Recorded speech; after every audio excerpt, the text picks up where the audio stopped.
కసినో అంటే చికోటి ప్రవీణ్ అన్న, కోడి పందాలు అంటే గబ్బర్.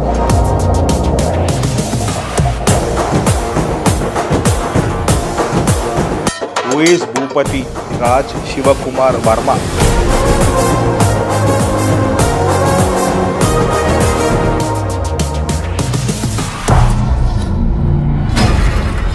గబ్బర్ సింగ్ అన్న మీరు ఎందుకన్నా మీకు అంత దూలా అనవచ్చు? ఎందుకు మీరు డబ్బులు ఖర్చు పెట్టుకొని మీరు కోడి పందాలు ఆడించే అవసరం ఏమొచ్చింది?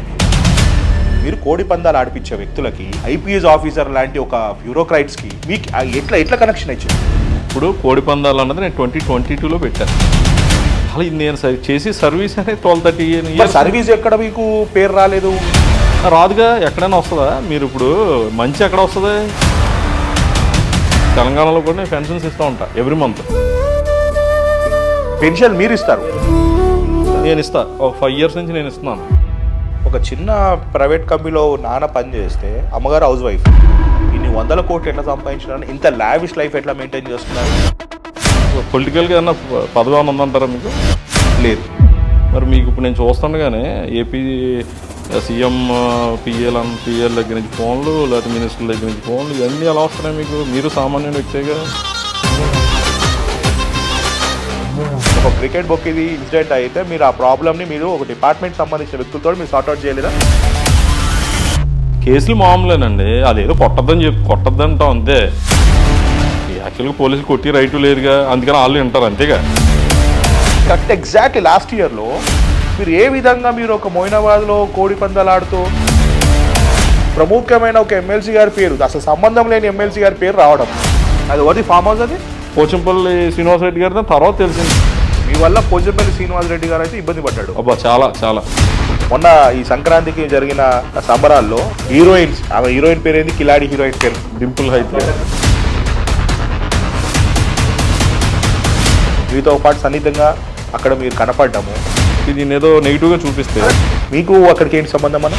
అంటే మీ దృష్టిలో కోడి పందాలు అనేది క్రైమ్ కాదన్న? సరదా లెక్క వస్తుందండి మాకు. ఎంతసేపు ఏంటంటే కోడి పందం అన్నది సరదా. కానీ ఈ సరదాలో కొన్ని లక్షలు పెట్టి కోట్లు పోగొట్టుకునే వాళ్ళు ఉంటారు కదన్న. మీ దాంట్లో ప్రతి గేమ్లో మీకు ఒక 10% వస్తుంది. అవును. సామాన్య బుకే నుంచి ఈ స్థాయికి రేంజ్లో ఎదగడం అంటే కారణం అంటే ఇవి ట్రస్ట్లు, ఈ సర్వీసెస్ అంతా పాపాన్ని కడుక్కోవడంలో భాగమే అన్న. ఒక అంబులెన్స్ సేవ చేయడము,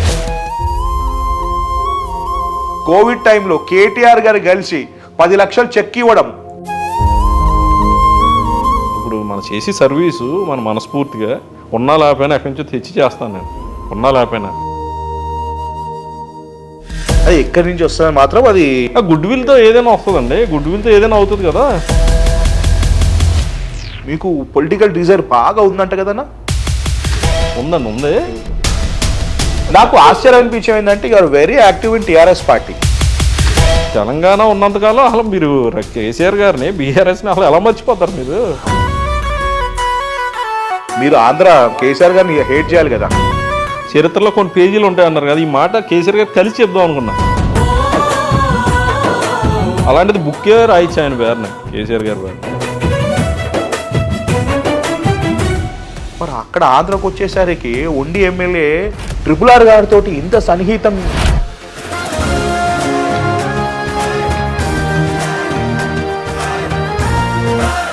RRR గారితో పాటు నారా లోకేష్ గారిని కూడా కలవడం అంటే సేమ్ కమ్యూనిటీ అని మీకు కనెక్ట్ అయినారా మీరు? ఇప్పుడు కేసీఆర్ గారు అధికారంలో లేరు, కేసీఆర్ గారు ఇష్టం అంటున్నా మా community. Why RRR is entertaining you? లేదండి బాబా, అదే మీరు లేనిపోని పెట్టుకుని నాకు తెలియదు. ప్రతిదీ నేను ఇంత చేస్తే ఇలా చివరికి ఎంత అవుద్ది ప్రతిదీ.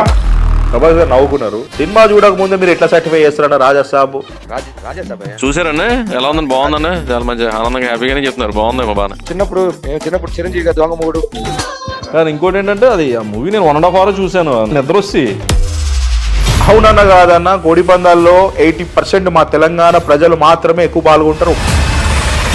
ఇట్లా సరదా అని రావాలి. ఇంకా మీరు ఇంకా అందరికీ చెప్పి ఇంకా మిగతా చాలా మంది రమ్మనాలి. ఎందుకు వచ్చి ఆడి డబ్బులు పోగొట్టడాక? 80% రెవెన్యూ తెలంగాణ వాళ్ళే ఇస్తారు మీకు. మీరు తప్పు చెప్తున్నారు ఇంకా ఎక్కువ. సో ఈ దసరాకి మీరు మీ ఆలోచన రేవంత్ రెడ్డి గారి సహకారంతో ఇక్కడ పందాలు పెట్టాలని ఆలోచన ఉందంట కదా అక్క. నేను రోహిత్ అక్క, కుల్లం కుల్ల. రోహిత్ గిరాఫన్ మా ట్రీట్మెంట్ ఇంకా నడుస్తుందా అక్క మైరాకి? నడుస్తుంది మా.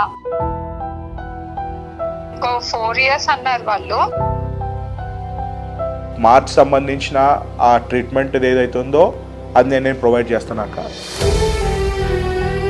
మీకు మీరు ఎప్పుడంటే అప్పుడు వెళ్దాం అన్నారు. My own mother she left me. ఎందుకంటే తనకి ఏడ మనకు పెట్టాల్సి వస్తుందో అని. Own mother? మా ఓన్ మదరే, మా సిస్టరే. థ్యాంక్ యూ సో మచ్ చెప్పండి. ఎందుకంటే ఇట్లాంటి వాళ్ళు హెల్ప్ చేయడానికి వస్తున్నందుకు మా అలాంటి వాళ్ళు చాలా మంది లైఫ్ సేవ్ అవుతున్నారు.